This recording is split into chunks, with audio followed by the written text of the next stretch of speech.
드라마델리입니다. 효시민의 각자 도생 드라마가 방송되었습니다. 담양으로 MT를 가게 된 효시민은 헬스센터 팀원들을 따라온 강태호와 함께 어울려 즐거운 시간을 보내네요. 출발해서 오던 날은 이선순이 핸드폰에 불이 나도록 전화를 걸어왔었죠. 하지만 이제 방끝순의 충고를 잘 받아들였는지 집안일에 열중하고 있습니다. 효심이 없는 사이 김치를 담그고 음식을 해서 변호사 공부하는 효준에게 보냈는데요. 그런데요, 이 집안 사람들은 효심이를 약방의 감초로 생각하고 있는 게 분명합니다. 시어머니 이선순에게 불려온 며느리 양희주는 효심이 집에 없다고 투덜댔는데요. 왜 효심이는 하필 루비 기말고사 기간에 딱 맞춰 놀러를 갔냐고 남편 효성에게 불평불만을 털어놓았네요. 누가 보면 시누이랑 며느리가 바뀐 게 아닌가 싶은데요. 매일 얼굴 맞대고 모시고 사는 것도 아닌데 잠깐 심부름하는 게 그렇게 힘든 건가요? 그리고 왜 그 짜증이 만만한 효심이한테 다 돌아가는지 궁금합니다. 이제까지 효심이 묵묵히 다 해줬더니 무조건 효심이만 찾는 심보가 참 보기 싫은데요. 이선순이 죽기 살기 효심이한테 전화를 걸어 리모컨을 찾고 소화제를 찾고 할 때 강태호가 효심이에게 말했었죠. 집을 나와 독립하라고 말이죠. 독립을 한다고 부모와 자식 관계가 끊어지는 것도 아니고 형제 관계가 없어지는 것도 아니니까요. 강태호 입장에선 효심이 자기 자신의 삶에 더 집중하라는 말이었네요. 그건 드라마를 보는 우리 시청자의 입장도 같습니다. 효심이는 집을 나와야 할 시기를 한참 지나친 상태죠. 오죽하면 올케 언니인 양희주가 시누이 부려먹으려고 효심이를 찾아대니 말이죠. 또 오빠 효성은 쓸데없는 효심이 걱정이 태산인데요. 물론 재벌들의 일상을 조금이라도 아는 입장에서 생각하면 동생 효심이 걱정이 클 거라는 건 이해를 합니다. 그들이 평범한 사람들과 결혼할 리 없기 때문에 감정적으로 서로 엮여봐야 평범한 사람이 다치게 될 게 뻔한 일이라 효심이를 보호하려고 하는 것도 물론 일리가 있고요. 하지만 엄마를 모시고 살면서 10년씩이나 오빠 뒤치다꺼리에 이리 뛰고 저리 뛰며 숨 쉴 틈 없이 살아가는 상황은 걱정되지 않는 걸까요?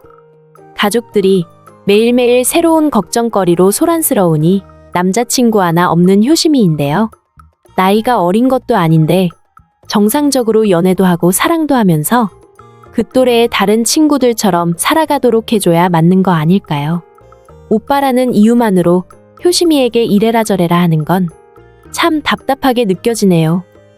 강태호도 강태민도 효심이를 좋아하는 마음은 진정성을 가진 진심입니다. 재벌 3세라는 이유로 색안경을 끼고 보면서 동생 효심이 연애 사업을 가로막고 있으니 보는 시청자가 다 화가 나네요. 엄마가 효심이 돈 1억을 홀랑 써버렸다는 걸 알았을 때도 효심이 이야기를 들어주고 함께 고민해준 사람은 강태호였죠. 효심이가 힘든지 아픈지 고민이 뭔지 관심도 없이 자신의 삶에 바쁜 효성이 왜 효심이를 억제하고 통제하려는지 정말 이해가 되지 않습니다. 이효성은 또 효심이한테 전화를 걸어 강태민이 담양으로 찾아가지 않았냐고 물었는데요. 정말 관심이 있다면 효심이가 무슨 고민을 하고 있는지, 어떤 계획을 가지고 살아가는지 진지하게 대화를 나누면서 마음 살피는 역할을 해주면 좋겠네요. 누군가 마음 털어놓을 대상이 없는 건 강태민도 마찬가지였네요. 강태민은 담양으로 오기 전 먼저 구둣방으로 찾아갔었죠. 구둣방은 아버지 강진범에게 소도와 같은 곳인데요. 아무도 침범하지 않고 보호를 해주는 자신만의 공간으로 강진범이 숨고 싶을 때 달려가는 곳입니다. 강태민 역시 아버지의 그런 곳이라는 걸 알기 때문에 구둣방으로 찾아간 게 아닌가 싶네요. 남들이 보기엔 재벌 3세라 아쉽고 어려운 게 뭐가 있을까 생각하겠지만 강태민도 강태호도 평범한 사람만큼의 행복도 가지지 못하고 사는 입장입니다. 돈만 많고 남들의 윗자리에 서 있다는 게 마냥 행복은 아니라는 걸 우리는 알고 있는데요.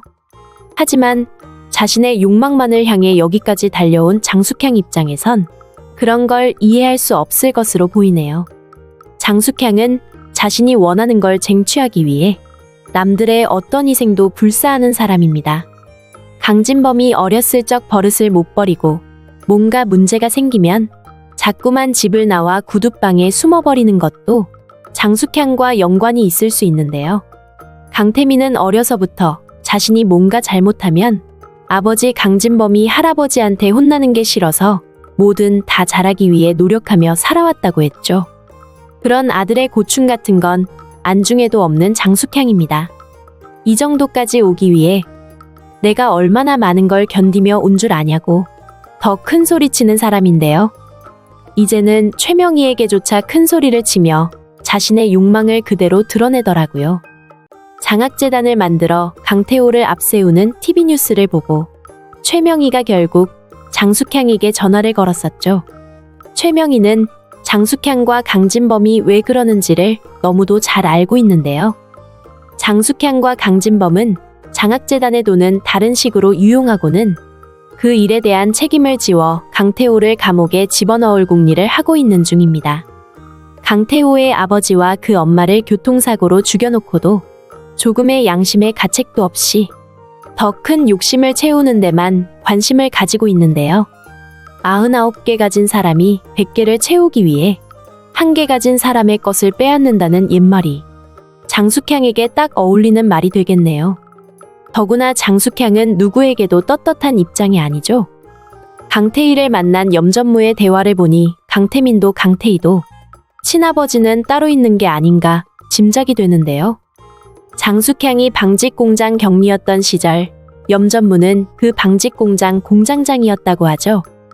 강태희 질문에 답하던 염전무는 강태민이 태어나기 1년 전 장숙향의 일을 도우려고 회사에 입사했다고 하는데요. 강태민에게는 장숙향의 고향 후배 정도로 되어 있는 염전무는 회사에서 전무일을 보면서도 항상 장숙향의 집으로 출근을 해서 장숙향의 침실까지 드나들고 있고 말이죠. 그런 걸 더는 볼 수 없어 강태민이 제동을 걸었죠. 이제는 자신 앞에서 염전무와 장숙향이 통화를 할 때 스피커폰을 켜고 모두 들을 수 있도록 하라고 한 건데요. 강태민은 특별한 말을 하진 않지만 장숙향이 뭔가 나쁜 짓을 저지를 때면 늘 염전무와 의논을 하고 결정을 한다는 걸 알고 있는 상황입니다. 그리고 염전무는 장숙향이 시키는 대로 하고 있다는 것도 잘 알고요. 그래서 더는 그런 식으로 일을 하게 내버려 두지는 않을 생각인데요. 그런 것까지 신경을 쓰다 보니 강태민 역시 자신의 연애조차 엉망이 되어가고 있네요. 강태민은 강태호가 효심이와 함께 있는 게 질투가 나서 담양까지 찾아갔죠. 지금 하는 걸로 봐서는 강태민이 효심이를 절대 포기하지 않을 것으로 보이는데요. 아마도 염전무가 자신의 친부라는 걸 아는 순간 바로 효심이를 포기하게 되지 않을까 짐작이 됩니다. 물론 누가 알든 모르든 상관없이 태산그룹에서도 모든 일을 접고 퇴사를 할 텐데요. 염전무가 자신의 친아버지가 맞다면 강태민은 태산그룹과 아무 관계가 없는 사람이 되는 거죠. 그에 비한다면 강태호는 지금 부모님은 다 안 계시지만 태산그룹의 자손인 건 분명한 사실입니다. 그렇게 되면 태산그룹도 효심이도 강태민과는 무관해질 수밖에 없겠네요. 강태민은 더 이상 자신이 효심이를 욕심낼 수 없다 생각할 테니까요. 물론 그런 과정에 강태민에 대한 연민으로 효심이 갈등하는 상황은 오겠지만 강태민의 엄마가 장숙향인 이상 효심이가 강태민과 이어져서는 안 되는 일인데요. 또 머지않아 최명희가 장숙향의 모든 비밀을 공개하게 될 날이 올 것으로 짐작이 됩니다.